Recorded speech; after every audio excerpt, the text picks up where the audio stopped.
great to see everyone. I flew in late last night. Eric was on a flight that was delayed at 7. I was on a flight that was delayed at 9, that got here about 2 o'clock in the morning. So it's great to be here, even though I haven't been outside yet. I know that it's a wonderful Contra Costa County day. Thank you for having me. I want to thank Linda Best and everyone from the Contra Costa Council for inviting me today. It's always great to be home. As David said, I left the government last year. I only said I would stay as Undersecretary for 2 years. Secretary Clinton has her own plane, so flying as much as she had is one thing.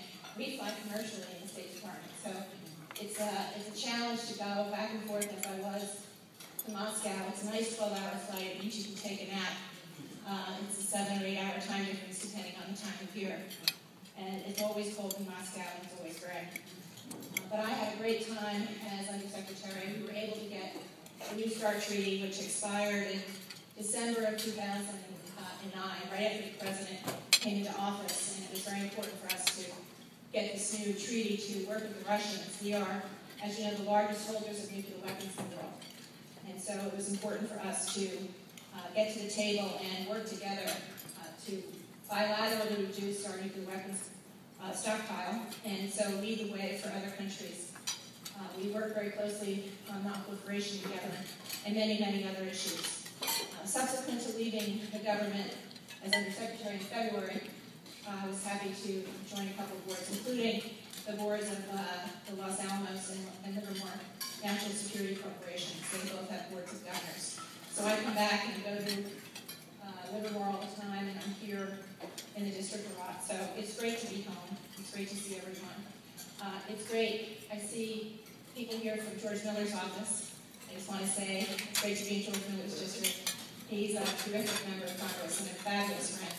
And I'm so happy that some of my constituents are now represented by George, and the rest of my constituents are represented by my former intern, Eric Swalwell, who some people call my son. And I am old enough to be his mother.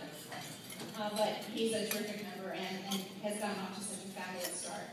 And on the Homeland Security and Science Committees, so right away he's gone to work for the labs and all of the people in the district that care about those issues. And he's just going to be a terrific member of Congress, reaching across the aisle and getting things done. You know, I thought about what I would talk to you about today. I know you have a big symposium going on today. I thought maybe I would do the same speech that I gave my daughter while we were in Hawaii 2 weeks ago. It's not sunny like it was in Hawaii. We're not 21 years old and graduating from college like she is. But there's a lot about what I was talking to her about that I think is important for all of us to think about. And they're just a few simple messages. You know, we find ourselves in the United States in the 21st century with so many blessings and so many good things that have happened, but we also find ourselves being deeply troubled about a number of things. And one of the things that I deeply care about, obviously, is the whole idea of education, science, technology, engineering, I call it math and manufacturing, so I have 2 M's, not just 1. And I know this is something that is greatly seized all of you. Many of you work for some of the great companies that are headquartered here in Contra Costa County in the East Bay. Many of you work in local county and state government. And a lot of you work in the education field. And I don't think there's any place in the world that has more to gain and more to lose if we don't get the idea of reinstituting a science-based education that produces smart people, like all of you, out of our schools so that we have the kind of economy that will continue to have the kind of lifestyle that we believe is important for our children and our grandchildren. In California, I grew up in New Jersey. California had AAA bonds and the best schools in the country. And we still have many of those elements. We don't have AAA bonds. And I think we all believe that there's a lot more that we can do for our schools. When I was in Congress, I always said that education was basically a local investment, but a national obsession. And you need to have national leadership making it clear that this has to be an investment strategy where the return on investment isn't a mystery, that it's really a metric that you can measure and where you can actually hold people accountable. And I know we try hard in California to get there. And I know that there are people in this room that work very hard on these things. But I think it's really in our self-interest to understand that we have to redouble our efforts and make sure that we don't squander the lead that we had that already has been cut in half by the fact that we have not had the kind of investment strategy, a steady, predictable investment strategy, and a demand for excellence for California schools that graduate people that absolutely can get a job, that add value and add to their income and add to our ability to be able to be the number one in the country. It's not beyond all of us to do it. It takes leadership, it takes choices. I'm very proud of our governor, Jerry Brown. Jerry, for some reason, has figured out how to get us into the black. Hopefully we can stay there. But Jerry, needs to have the support of people to make the tough decisions that it's going to take. We have a reputation in California for not being business friendly, for being expensive, for having high state taxes, for having other ancillary taxes. And, we have competitors like the state of Texas that are more than willing to tell people that all the time. I have a friend named Ann Richards. She was the governor of Texas. Quite a flamboyant, terrific woman. And she used to come to California about every 6 weeks. And she landed in San Jose. And she'd leave with 2,000 jobs. She'd go to Apple and she'd go to Intel, and she'd remind them that in Austin, Texas, they've got a university, they've got smart people, they've got nice weather, and they have no taxes. And she would leave with 2,000 jobs. And I finally took her out to dinner with Dianne Feinstein, and we said, please don't come back to California. Stay away. If we had a visa, we wouldn't let you have one. So, we've got competitors, we've got people out there.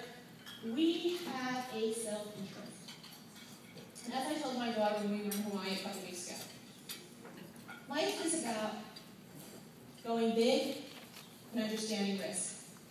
Catherine's 21, she's been graduated from Bucknell in May. She's had a terrific 4 years. She played Division I volleyball. This is her only semester, because it's a fall sport, where she does not have to be in training or playing. And so I said to her, honey, you've been basically dean of the student, you're the captain of your team. I'm so proud of you, but you've got one semester in college where you can be like everybody else, short of going to jail. Blow it out. And I'm really, Mommy? I said, look, life is about understanding the situation you're in, analyzing it, calibrating risk, and then deciding to take it. And so life is about going big and taking risks. And in California, we have to understand what's at risk and how to go big. And we need political will to do that.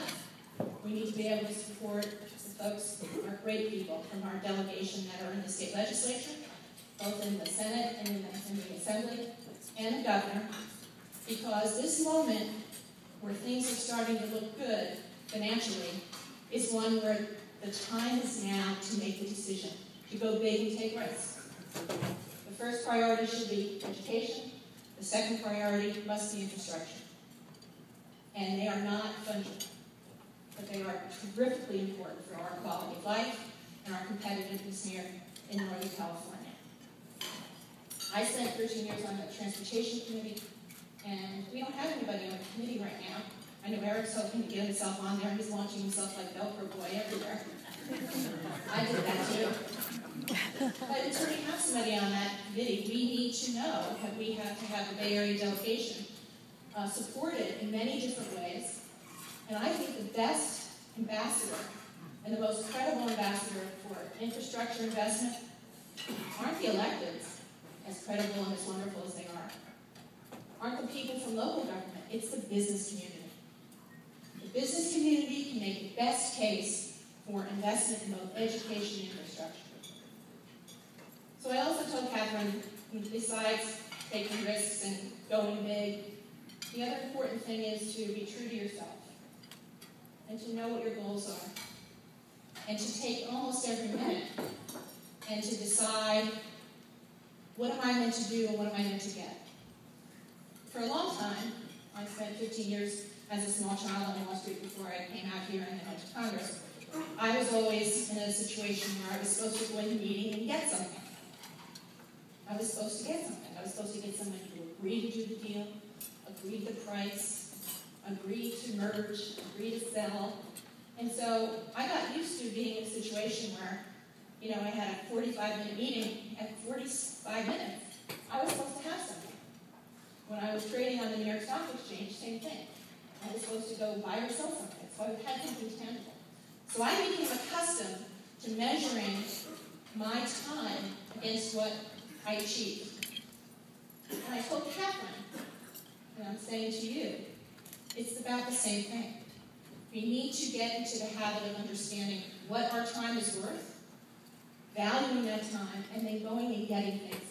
And that's what we need to start to do with our, not only our electeds, but with ourselves as a coalition of the cooperative community of California. The ones that want to achieve, the ones that want everyone to do well, the ones that want everything to go better. And the ones that are going to join that coalition are the ones that know that sacrifice is going to be part of it. The days of having it all are over. We squandered that a long time ago. Those were the people in the 60s and 70s that didn't make choices and decisions that put us in a situation where we lost AAA bonds and the best schools in the country. But we can get it back. But it's going to take all of us to decide to work together cooperatively and to sacrifice and to lead, to take risks and to understand how to calibrate those risks and to go big. So I think that there are a number of things that I've learned in my life. A couple of years ago, I found out that I had stage 3 esophageal cancer. And those of you, my friends in the room that prayed for me, thank you very much, it worked. So now they say I'm cancer-free, which is really terrific. But I had a really pernicious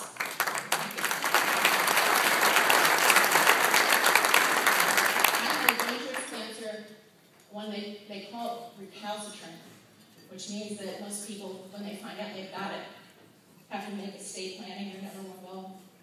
And when I found out, I was really lucky because my doctor didn't say to me, indigestion. It sounds like you should take Prilosec for 8 weeks or 12 weeks and come back to see me. If I had done that, I would be dead right now. Instead, he said, you know what, those are very specific symptoms. You're never really complaining or sick.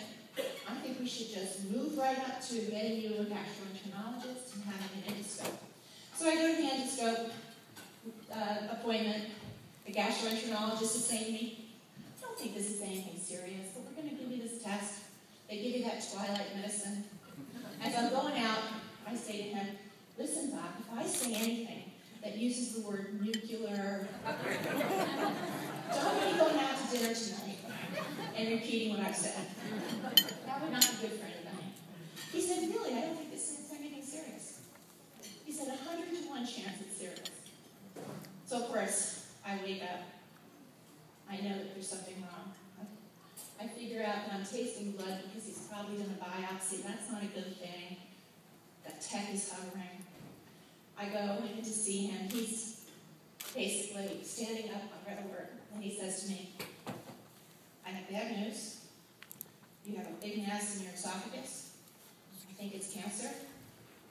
He said, but under no circumstances do you go home and Google esophageal cancer. I said, well, I like to be informed. Oh, no, don't be doing that. He said, 30% of my patients don't come back when they do that. He said, they think that they're going to die. So he handed me a bunch of papers and stuff. And I was very lucky. I got very good treatment. And I had 8 rounds of chemo, 25 rounds of radiation. And then I had surgery, remove my esophagus, make my stomach into my esophagus. And I eat just like the rest of you and get PET scans every 6 months. But the lesson here is, listen to yourself, advocate for yourself, and if something doesn't sound right to you, don't take no for an answer. And I think that's one of the reasons why my physician, my original primary care physician, basically decided that if I tell her to take Prilosec for 12 weeks, she's just going to tell me no.